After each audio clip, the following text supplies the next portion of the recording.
Ito po, mga ka-TikTok, ayun ay iba-ibang komento yung ginamot ko na ano, ayun ay totoo talaga. Dahil yon nagpa-testing ng ano sa pa-check up ng doktor.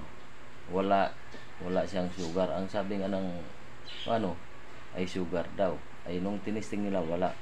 Yun, ang katotohanan, ang yung paa niya nilagyan ng lupa ng mangkukulam. Ayaw naman kaya nga pumunta silang abularyo sa pet healer dahil wala nakita ang doktor. Kayo na mag-ano diyan, ayun naman nakapost na yun, dinubli ko yung hindi daw niya kakayanin nung unang testing ko.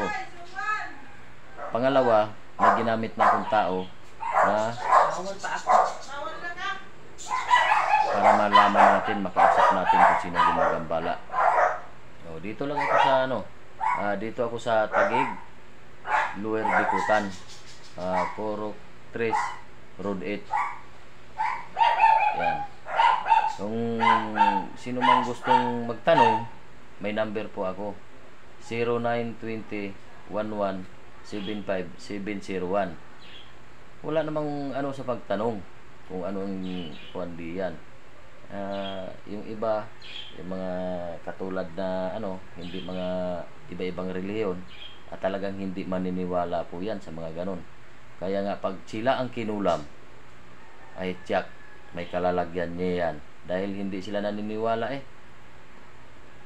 dito lang ito yung ano ko din sa YouTube naman, Perez Gonzales Alagad ng Diyos.